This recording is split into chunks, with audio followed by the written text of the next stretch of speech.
इस वीडियो में देखिए मैंने तिरंगा का डिज़ाइन किया है। आप बताइए कैसा लगा।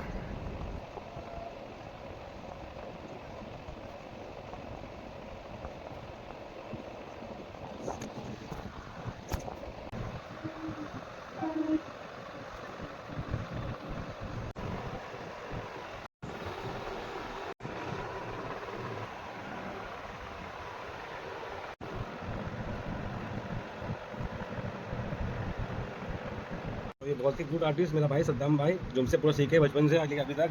मुझे पता है ये डायलॉग नहीं डालेंगे।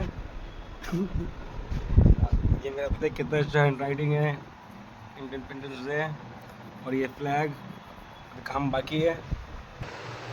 देखिए फ्लैग भी।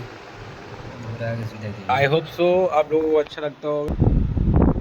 ये भाई मेरा फुल देशभक्त है।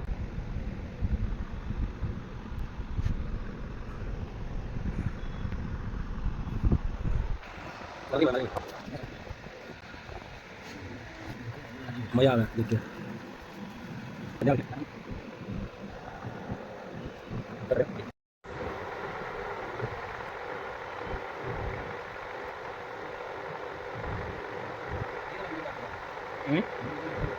क्या वीडियो है?